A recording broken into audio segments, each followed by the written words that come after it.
অষ্টম শ্রেণীর সুপ্রিয় শিক্ষার্থী ভাই ও বোনেরা, অন্যান্য বারে না আমি আবারও তোমাদের সামনে হাজির হয়েছি তোমাদের অষ্টম শ্রেণীর চতুর্থ সপ্তাহের বিজ্ঞান অ্যাসাইনমেন্ট নিয়ে। তো তোমাদের এবারে অ্যাসাইনমেন্টটি দেওয়া হয়েছে তোমাদের পাঠ্য বইয়ের ষষ্ঠ অধ্যায় থেকে, এবং অ্যাসাইনমেন্ট হিসেবে একটি সৃজনশীল প্রশ্ন দেওয়া হয়েছে।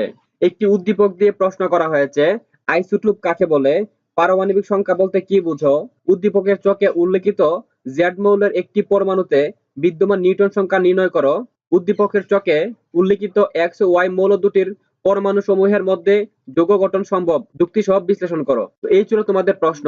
এখন আমরা এগুলো সমাধান করব। তো তোমাদের প্রথম প্রশ্ন ছিল আইসোটোপ কাকে বলে। এর উত্তর হবে যে সকল পরমাণুর প্রোটন সংখ্যা সমান কিন্তু ভর সংখ্যা ও নিউটন সংখ্যা ভিন্ন তাদেরকে এক অপরের আইসোটোপ বলে। খ নম্বরের প্রশ্ন ছিল পারমাণবিক সংখ্যা বলতে কি বুঝো। এর উত্তর হবে পারমাণবিক সংখ্যা বলতে প্রোটন সংখ্যাকে বোঝায়।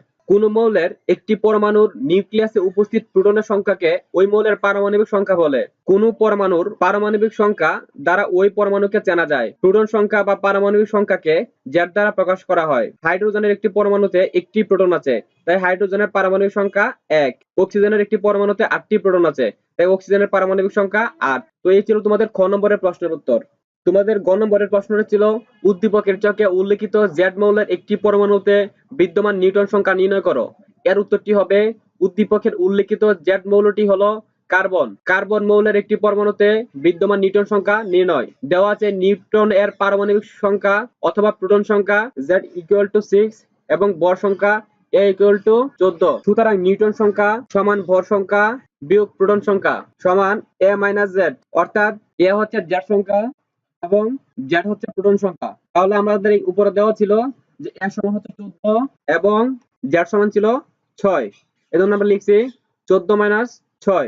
14 থেকে 6 গেলে 8 থাকে। সুতরাং কার্বন মৌলের একটি পরমাণুতে বিদ্যমান নিউটন সংখ্যা 8। এই ছিল তোমাদের গ নম্বর প্রশ্নের উত্তর। তোমাদের গ নম্বরের প্রশ্নে বলা হয়েছিল উদ্দীপকের চকে উল্লেখিত এক্স ও ওয়াই মৌল দুটির পরমাণু সমূহের মধ্যে যৌগ গঠন সম্ভব যুক্তি সহ বিশ্লেষণ করো। এর উত্তরটি হবে উদ্দীপকের উল্লেখিত এক্স মৌলটি হলো ক্লোরিন Cl এবং ওয়াই মৌলটি হলো সোডিয়াম Na। মৌল দুটির মধ্যে যৌগ গঠন সম্ভব। সোডিয়াম এবং ক্লোরাইড মৌল দুটি আয়নিক যৌগ গঠন করে। দুটি মৌলের মধ্যে ইলেকট্রন আদান প্রদানের মাধ্যমে যে যৌগ গঠিত হয় তাকে আয়নিক যৌগ বলে। এখানে সোডিয়াম হলো ধাতু এবং ক্লোরিন হলো অধাতু।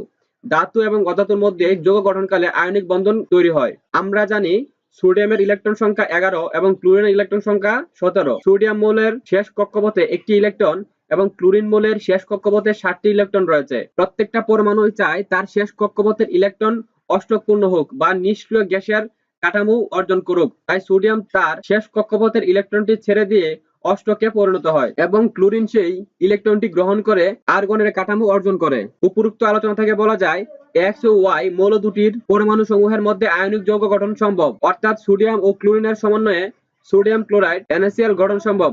এটি আবার লবণের সংকেত। তো এই ছিল তোমাদের অষ্টম শ্রেণীর চতুর্থ সপ্তাহের বিজ্ঞান অ্যাসাইনমেন্ট। তোমরা যদি নির্ভুলভাবে তোমাদের এই অ্যাসাইনমেন্টটি তোমাদের খাতায় উপস্থাপনা করো তাহলে আমাদের বিশ্বাস তোমরা সর্বোচ্চ নম্বর পাবে। তো তোমাদের অন্যান্য অ্যাসাইনমেন্ট গুলো আমাদের চ্যানেলে আপলোড দেওয়া হয়েছে, তোমরা চাইলে সেগুলো দেখে আসতে পারো।